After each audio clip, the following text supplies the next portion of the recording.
السلام عليكم ورحمة الله وبركاته. نحمده ونصلي على رسوله الكريم، أما بعد فأعوذ بالله من الشيطان الرجيم. بسم الله الرحمن الرحيم. رب اشرح لي صدري ويسر لي أمري واحلل عقدة من لساني يفقهوا قولي. ربنا زدنا علما اللهم فقهنا في الدين آمین یا رب العالمین۔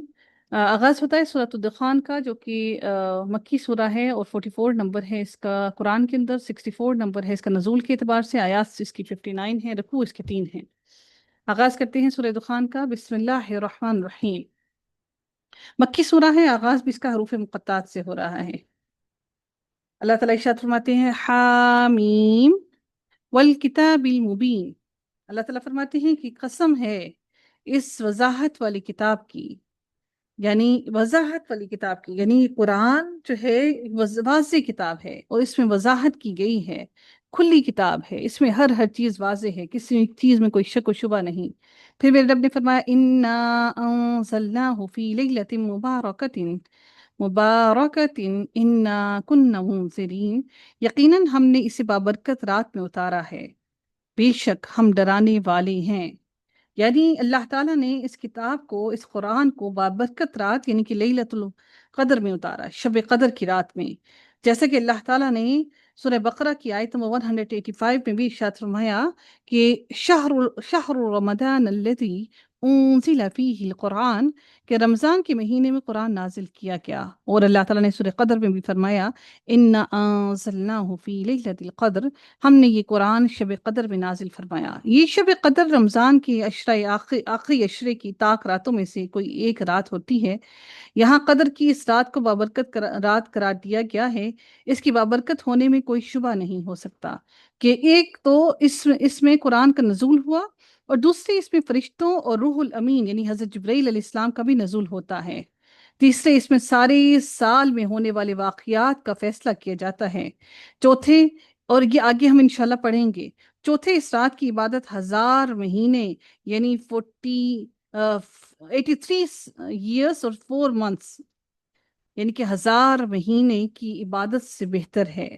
شب قدر یا لیلہ مبارک میں قرآن کے نزول کا مطلب یہ ہے کہ اسی رات میں نبی اکرم صلی اللہ علیہ وآلہ وسلم پر قرآن مجید کا نزول شروع ہوا، یعنی پہل اسی رات آپ پر قرآن نازل ہوا، یا یہ مطلب ہے کہ لوح محفوظ سے اسی رات قرآن بیت العزت، اللہ تعالیٰ نے 7 آسمانوں میں اپنا ایک گھر بنایا ہے، اور وہ سب سے اوپر جو ہے بیت المعمور ہے جو 7ویں آسمان پر ہے، اور جو سب سے نیچے زمین پر اللہ تعالیٰ نے عین ان اوپر آسمان کے اوپر اپنے گھروں کے نیچے عین زمین پر خانہ کعبہ بنوایا اللہ تعالیٰ نے نبیوں سے، ٹھیک ہے، اور اسی کے اوپر بالکل عین اس کے اوپر ہر آسمان میں بیت العزت موجود ہے۔ تو اللہ تعالیٰ نے 7ویں آسمان سے لوح محفوظ میں سے قرآن مجید کو اس بابرکت رات میں بیت العزت پر اتارا، اور اللہ تعالیٰ نے وہ جو پہلا نزول کیا بیت العزت میں اتارنا، وہ اللہ تعالیٰ نے پورا قرآن ایک ساتھ ہی اتارا۔ تو جو آسمان دنیا پر ہے، پھر وہاں سے حسب ضرورت اور مصلحت کے تحت جس آیت کی جس وقت ضرورت تھی، 23 سالوں تک مختلف اوقات میں نبی اکرم صلی اللہ علیہ وآلہ وسلم پر اترتا رہا۔ بعض لوگوں نے لیلہ مبارک سے شعبان کی 15ویں رات مراد لی ہے، لیکن یہ ہرگز درست نہیں ہے۔ یہ اسی لیے لوگ کہتے ہیں شب برات کہتے ہیں، آئی تھنک یہ شب برات کہتے ہیں، آئی تھنک، کہ اس رات کو زندگی کے فیصلے کیے جاتے ہیں اور تمام چیزیں کی جاتی ہیں، لیکن یہ ہرگز درست نہیں ہے۔ ہم قرآن کے اندر اس رات کو بڑی ڈیٹیل میں انشاءاللہ پڑھیں گے، اور یہ قرآن کی اس آیت کے خلاف ہے جو لوگ کہتے ہیں کہ شب برات کے دن ساری زندگی کے فیصلے سارے کیے جاتے ہیں۔ تو اس میں شب برات مراد لینا کسی طرح بھی درست نہیں ہے۔ شب برات شعبان کی 15ویں رات کے بارے میں جتنی بھی روایات آتی ہیں جن میں اس کی فضیلت کا بیان ہے، یا ان میں اسے فیصلے کی رات کہا گیا ہے، تو یہ سب کی سب روایات ضعیف ہیں۔ یہ قرآن کی نص، قرآن کی آیات کا مقابلہ نہیں کر سکتی۔ جہاں قرآن کی بات آ جاتی ہے وہاں پر ہم حدیث کو قرآن کے ساتھ ٹکرا نہیں سکتے ہیں۔ جب قرآن کی بات آ گئی تو ہم اس پر حدیث کو فوقیت نہیں دے سکتے۔ پھر میرے رب نے مزید فرمایا فیہا یفرق کل امر حکیم، اسی رات میں ہر ایک مضبوط کام کا فیصلہ کیا جاتا ہے۔ دیکھیں اللہ تعالیٰ نے واضح فرما دیا کہ اسی رات میں ہر مضبوط کام کا فیصلہ کیا جاتا ہے۔ دیکھیں اس سے واضح طور پر لکھ دیا پتہ چل جاتا ہے کہ یہ رات کون سی ہے۔ اللہ تعالیٰ نے پہلے لیلۃ مبارکۃ کہا، اور اللہ نے کہا کیا؟ قرآن کا نازل کرنا۔ اسی رات کو اللہ تعالیٰ نے مزید ایلیبوریٹ کیا، اللہ تعالیٰ نے کہا کہ اس رات ہر محکم کام کا، ہر مضبوط کام کا فیصلہ کیا جاتا ہے۔ یعنی یہاں پر یعنی کیا ہے کہ یفرقو یفصلو اور یبینو کا یعنی کہ فیصلہ کر دیا جاتا ہے، اور یہ کام کو اس سے متعلق فرشتے کے سپرد کر دیا جاتا ہے۔ حکیمون یہاں پر جو معنی ہے حکمت کے، اللہ کا ہر کام ہی باحکمت ہے، اور اللہ تعالیٰ کا ہر کام محکم ہے، مضبوط ہے، پختہ ہے۔ صحابہ اور تابعین سے اس کی تفسیر میں یہ ہے کہ اس رات میں آنے والے سال کے بارے میں، سال جو آئندہ آنے والا سال ہے اس میں زندگی اور موت کے بارے میں اور وسائل زندگی کے تمام فیصلے لوح محفوظ سے اتار کر فرشتوں کے سپرد کر دیے جاتے ہیں۔ سبحان اللہ۔ تو یہ دیکھیے کہ یہ کوئی عام بات نہیں ہے۔ لوح محفوظ میں اللہ تعالیٰ اپنی رحمت کی نظر کئی مرتبہ، سینکڑوں مرتبہ ایک دن میں اللہ تعالیٰ اس لوح محفوظ پر اپنی نظر رحمت کرتے ہیں۔ تو کیا ہمیں اس رات کی عبادت نہیں کرنی چاہیے؟ پھر میرے رب نے مزید فرمایا، امرن من عندنا انا کننا مرسلین۔ اللہ تعالیٰ فرماتے ہیں مزید کہ ہمارے پاس سے حکم ہو کر ہم ہی ہیں رسول بنا کر بھیجنے والے۔ یعنی سارے فیصلے ہمارے حکم اور اذن اور ہماری تقدیر اور مشیت سے ہوتے ہیں، ہمارے حکم کے بغیر کوئی فیصلہ ہو نہیں سکتا۔ پھر میرے رب نے مزید فرمایا، رحمتا من ربک انہ هو السمیع العلیم۔ پھر میرے رب نے فرمایا اللہ تعالیٰ نے کہ آپ کے رب کی مہربانی سے وہی ہی ہے سننے والا اور جاننے والا۔ یعنی یہ قرآن کتابوں کا اتارنا، نازل کرنا کے ساتھ ارسال رسول یعنی کہ فرشتوں کا بھیجنا، یعنی اللہ تعالیٰ نے کتاب کو نازل کرنے کے ساتھ ساتھ اللہ تعالیٰ نے فرشتوں کو رسولوں کو بھی بھیجا۔ یہ بھی ہماری رحمت کا ہی حصہ ہے، تاکہ وہ ہماری نازل کرتا کتابوں کو کھول کر بیان کریں اور ہمارے احکام لوگوں تک پہنچائیں۔ اس طرح انسان کی مادی ضرورتوں کی فراہمی کے ساتھ ہم نے اپنی رحمت سے لوگوں کی روحانی تقاضوں کی تکمیل کا بھی سامان مہیا کیا ہے۔ پھر میرے رب نے مزید ارشاد فرمایا، رب السماوات والارض وما بینہما ان کنتم موقنین۔ جو رب ہے آسمانوں کا اور زمین کا اور جو کچھ ان کے درمیان ہے، اگر تم یقین کرنے والے ہو۔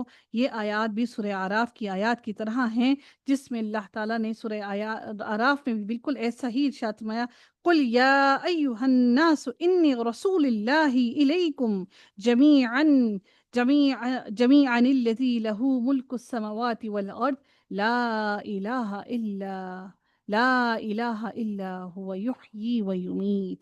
یعنی اللہ کیا کہا کہ اے نبی آپ کہہ دیجئے کہ میں ہی اللہ کا رسول ہوں، بے شک میں اللہ کا بھیجا ہوا رسول ہوں، اور ہم تم سب کے سب کو اللہ تعالیٰ کی طرف جمع کیا جائے گا۔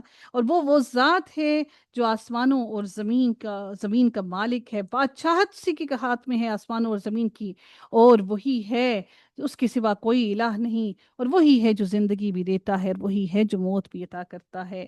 پھر میرے رب نے اگلی آیت میں مزید ارشاد فرمایا، لا الہ الا هو یحیی و یمیت ربکم و رب آبائکم الاولین۔ کوئی معبود نہیں اس کے سوا، وہی جلاتا ہے یہ جلاتا ہے نہیں ہے، جلاتا یعنی کہ زندگی دینا، جلا دینا، زندگی عطا کرنا۔ وہی جلاتا ہے اور وہی مارتا ہے، زندگی عطا کرتا ہے اور وہی مارتا ہے۔ وہی تمہارا رب ہے اور تمہارے اگلے باپ داداؤں کا بھی رب ہے، یعنی تمہارے آباء و اجداد کا بھی رب ہے۔ اللہ تعالیٰ پھر مزید فرماتے ہیں، بل ہم فی شک یلعبون، بلکہ وہ شک میں پڑے کھیل رہے ہیں۔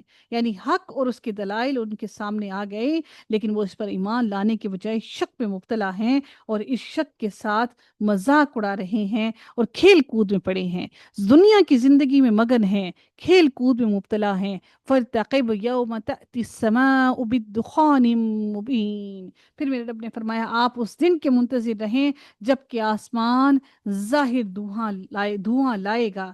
اللہ تعالیٰ نے کیا فرمایا؟ یہ ان کفار کے لیے تہدید ہے، ان کے لیے ان کو بتایا جا رہا ہے کہ اچھا آپ اس دن کا انتظار فرمائیں جبکہ آسمان پر دھوئیں کا ظہور ہوگا۔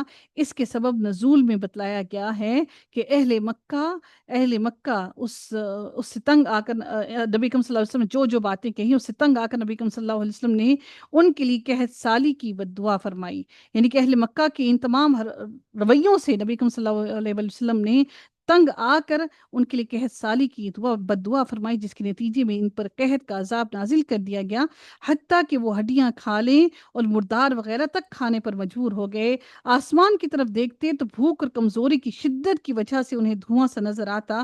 بالآخر تنگ آ کر نبی کریم صلی اللہ علیہ وآلہ وسلم کی خدمت میں حاضر ہوئے اور عذاب ٹلنے پر ایمان لانے کا وعدہ کیا، لیکن یہ کیفیت دور ہوتے ہی ان کا کفر، ان کی سرکشی پھر اسی طرح عروج پر چڑھ جاتی، تو چنانچہ پھر جنگ بدر میں اس کی سخت گرفت کی گئی۔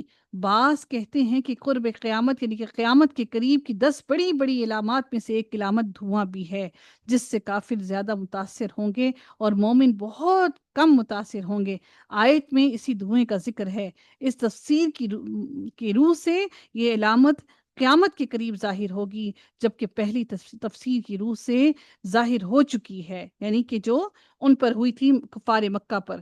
اس کے شان نزول کے اعتبار سے یہ واقعہ ظہور پذیر ہو چکا ہے، جو صحیح سند سے معلوم ہوتا ہے۔ بہرحال علامات قیامت میں بھی اس کا ذکر صحیح احادیث سے ملتا ہے، اور اس کو ہم انکار نہیں کر سکتے کہ قیامت کے قریب آسمان سے دھواں ظہور ہوگا، دھواں بہت زیادہ آسمان پر دھواں پھیل جائے گا، اور اس دھوئیں سے صرف اور صرف مشرکین اور جو ایمان والے نہیں ہیں وہ تکلیف اٹھائیں گے۔ پھر میرے رب فرماتے ہیں کہ یغشی الناس ھذا عذاب علیم، اللہ تعالیٰ فرماتے ہیں کہ جو لوگوں کو گھیر لے گا یہ دردناک عذاب ہوگا، یعنی یہ دردناک عذاب ہوگا۔ اور پھر وہ کیا کہیں گے؟ ربنا اکشف عنا العذاب انا مؤمنون، پھر اللہ تعالیٰ فرماتے ہیں کہ وہ کہیں گے اے ہمارے رب یہ آفت ہم سے دور کر، ہم ایمان قبول کرتے ہیں۔ یعنی یہ پہلی تفسیر کی روح سے اگر دیکھا جائے تو یہ کفار مکہ نے کہا، اور اگر دوسری تفسیر کی روح سے دیکھیں تو قیامت کے قریب کافر یہ بات کہیں گے کہ اے اللہ تو اس کو ہم سے دور کر دے، ہم ایمان لانے والے ہیں، ہم ایمان قبول کرتے ہیں۔ انا لهم الذکری وقد جاءهم رسول مبین، پھر اللہ تعالیٰ فرماتے ہیں اگلی آیت پہ کہ ہم عذاب کو تھوڑا دور کر دیں گے تو پھر اپنی اسی حالت پر تم آ جاؤ گے، کہ پھر ویسے ہی اپنی کیا کریں گے؟ وہ اپنی اسی حالت پر آ جائیں گے۔ اللہ تعالیٰ کیا فرماتے ہیں کہ ہم جب ان سے عذاب کو دور کریں گے، سوری ایک آیت رہ گئی، ربنا کشفنا شف ان لهم الذکر وقد جاءهم رسول مبین، اللہ تعالیٰ نے پھر فرمایا کہ ان کے لیے نصیحت کہاں ہے، کھول کھول کر بیان کرنے والے پیغمبر ان کے پاس آ چکے ہیں۔ جاءہم رسول مبین، کھول کر ہر بات کو بیان کر کے رسول ان کے پاس آ چکے جو ہر بات کو کھول کر بیان کرتے ہیں۔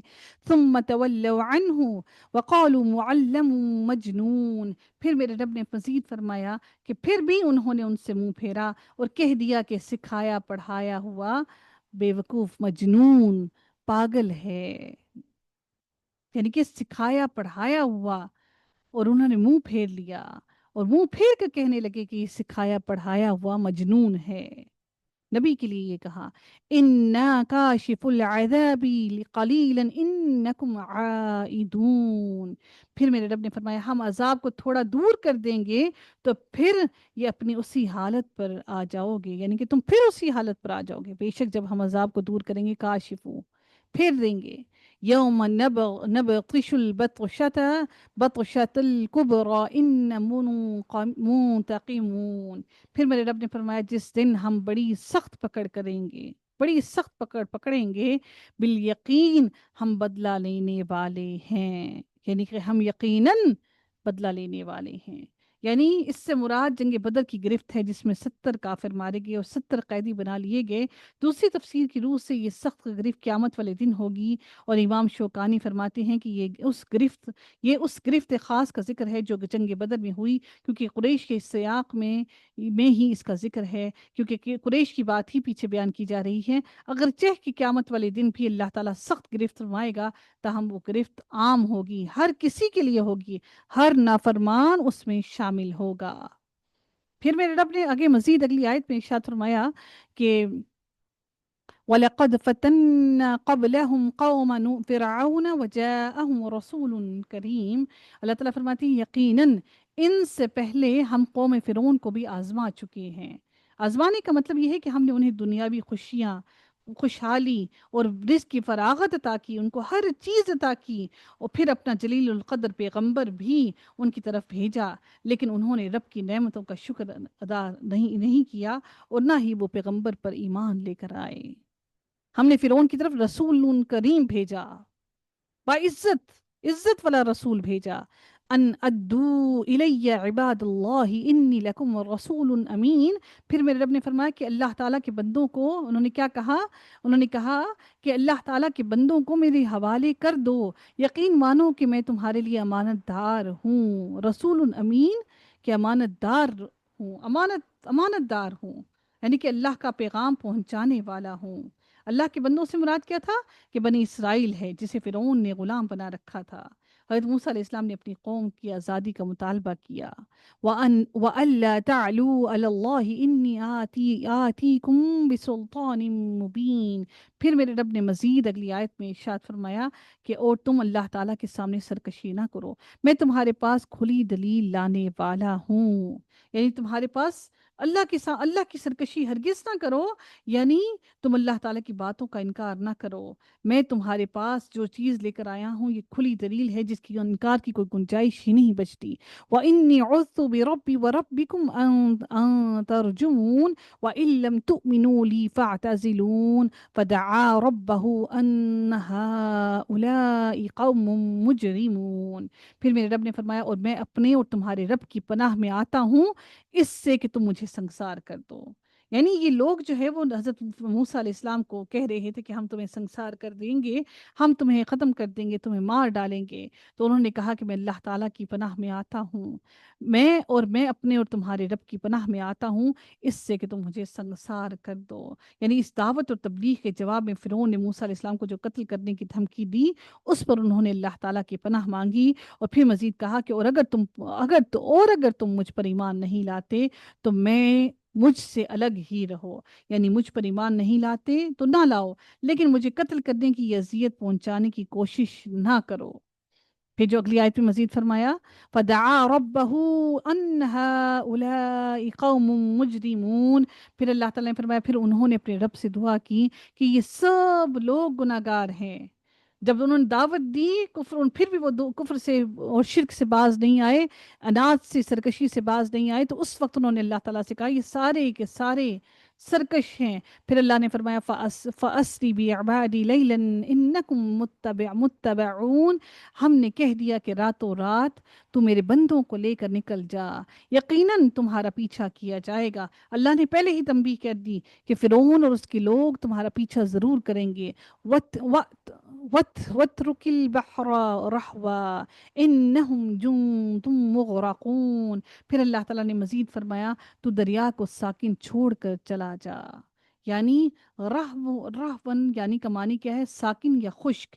مطلب یہ ہے کہ تیری لاٹھی مارنے سے دریا موزانہ طور پر ساکن یا خشک ہو جائے گا اور اس میں راستہ بن جائے گا۔ تم دریا پار کرنے کے بعد اسے اسی حالت میں چھوڑ دینا تاکہ فرعون اور اس کا لشکر بھی دریا کو پار کرنے کی غرض سے اس میں داخل ہو جائے اور ہم اسے وہیں پر غرق کر دیں۔ تو ایسا ہی ہوا کہ جب انہوں نے دریا کو پار کر دیا تو حالانکہ حضرت موسیٰ علیہ السلام کو لوگ وہ کہتے رہے بنی اسرائیل کے کہ دریا کو واپس جوڑ دیں کہ یہ ہم دریا کو پائے ہی نہ، لیکن چونکہ اللہ تعالیٰ کا حکم پہلے ہی آ چکا تھا کہ دریا کو ایسے ہی چھوڑ دو، تو جیسے ہی وہ فرعون اس کے اندر آیا تو پھر اللہ تعالیٰ نے اس کو اس کے اندر غرق کر دیا۔ حضرت جبرائیل علیہ السلام فرماتے ہیں کہ حضرت جبرائیل علیہ السلام کی سے نبی اکرم صلی اللہ علیہ وسلم کی حدیث ہے کہ حضرت جبرائیل علیہ السلام نے فرمایا کہ اے نبی کہ آپ کاش کہ وہ دیکھتے کہ میں کس طرح سے، فرعون نے جب یہ بات کہی کہ میں اس رب پر ایمان لایا جو بنی اسرائیل کا رب ہے، تو میں کس طرح سے فرعون کے منہ پر مٹی ٹھونس رہا تھا کہ اس کے منہ سے یہ کلمات نہ نکلیں اور اللہ تعالیٰ کی رحمت اس کو، رحمت اللہ اپنی رحمت سے اسے معاف نہ کر دے۔ یقیناً اللہ تعالیٰ کی حکم سے، اللہ کی مشیت سے ہی اس کو غرق ہونا تھا، لیکن بتانے کا مقصد یہ ہے کہ حضرت جبرائیل علیہ السلام بھی نہیں چاہتے تھے کہ اللہ تعالیٰ اس کو معاف کر دیں۔ تو آج ہم جو ہمارے حکمران جو فرعونیت پر اتر آئے ہیں، پوری دنیا میں جو لوگ فرعونیت پہ اترے ہوئے ہیں، تو وہ یہ یاد رکھیں کہ اللہ تعالیٰ جب اپنے عذاب میں لپیٹتا ہے تو پھر وہ کسی کو چھوڑتا نہیں ہے۔ پھر میرے رب نے مزید فرمایا کم ترکو من جنات وعیون، پھر اللہ تعالیٰ نے پھر مزید فرمایا وہ بہت سے باغات اور چشمے چھوڑ گئے۔